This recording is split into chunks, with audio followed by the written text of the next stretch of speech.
أعوذ بالله من الشيطان الرجيم بسم الله الرحمن الرحيم يا أيها الذين آمنوا اے هاغ کسانو چی ایمان مراوڑے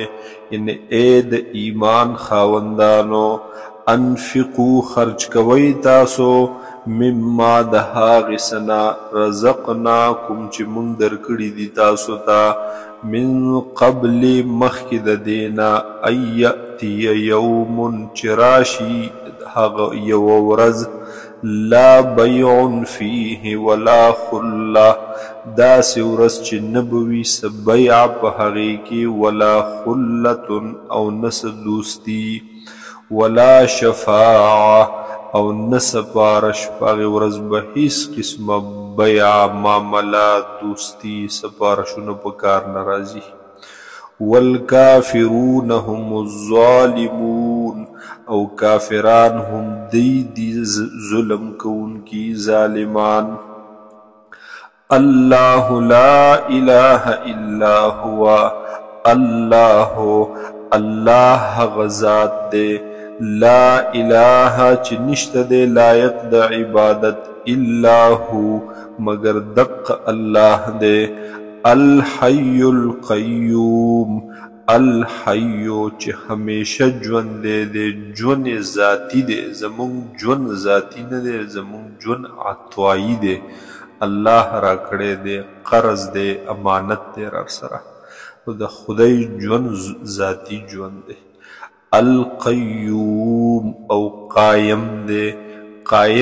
پخپل باندې هم قائمون کے دے طول کائنات طول عالم لرهم دا قرنگی القیوم پا معنی دا مدبر سرهم رازی حقا تدبیر کون کے دے دا طول عالم دا طول کارونو لا تأخذه سنتن ننسی دلرا سنتن پرکالی ولا نوم او نخوب سنتن دا ابتدائی حقا حالت دا خوب بی چی سڑی بانے دا سر گنگس ہوندکشی او نوم بیاخ ڈوب خوب تویلگی او دا دے پا منس کیم یو حالت وی جب آگے کی دا سترگی دا سے مرغی کی اغیت نعاس ویلگی لا تأخذه سنتن ننسی اللہ تعالی لرا پرکالی ولا نوم او نخوب دا پی نرازی لہو ما فی السماوات وما فی الارض خاص دا اللہ دبار دین ہاغ سجب اسمانونو کی دی و ہاغ جب ازمگ کی دی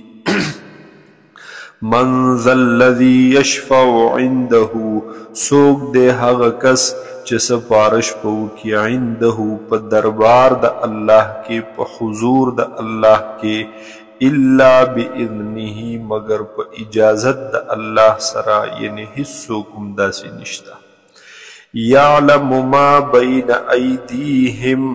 پیجنی اللہ تعالی ہاغا بین ایدیہم چمخ کے چمخ کے را روان دی وما او ہغا خلفهم چورست دی دے خلقنا سمخ کے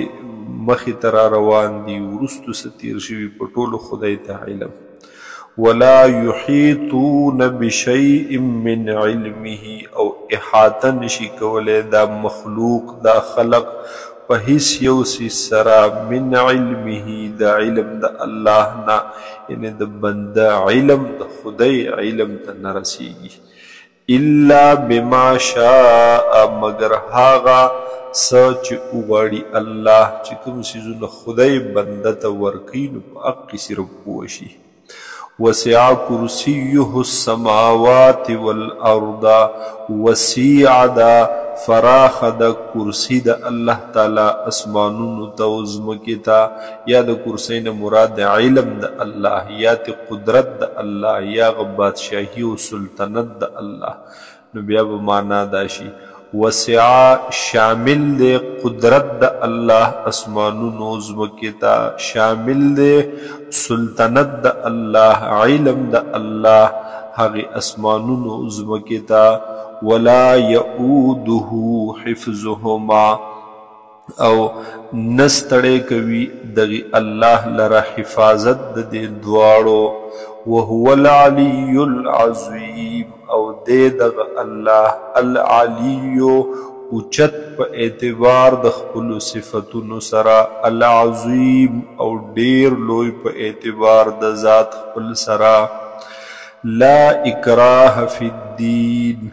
نشته د زور زبردستی په دین کې قد تبین الرشد یقینا ښکاره شوی د هدایت من الغی د ګمراهینا فمن یکفر بالطاغوت چا چې انکار وکړو د شیطان نه د طاغوت نه ویؤمن بالله او ایمان راوړو په الله باندې فقد استمسکا پس یقینا ونیول دې سړي بالعروة الوثقا اغی کڑی مضبوط لرا اغی زنجیر مضبوط لرا لنفصام لها داسی کڑی داسی زنجیر چی نشت دیش لیدل حغی لرا واللہ سمیع علیم دے اللہ تعالی اوریدن کے علم والا اللہ ولی الذین آمنوا الله دوست د هغه کسانو دی چې ایمان راوړي یخرجهم من الظلمات روباسی دغه الله دی خلق لرا دی مؤمنانو لرا د تیرونا الی النور رڼا ته د تیرو د کفر او شرک او بد عملونا غیرنا د ایمان او د صالح اعمالو ته والذین او هاغ کسان کفرو چ کفر کړي اولیاءهم الطاغوت دوستان د دوی شیطانان دي یخرجونهم روباسی دغ شیطانان دی خلق لرا من النور الى الظلمات درنا نتیری د کفر او شرک تا اولئک اصحاب النار دی دغه کسان خاوندان د اور هم فیها خالدون وی بدوی پدې کې همیشه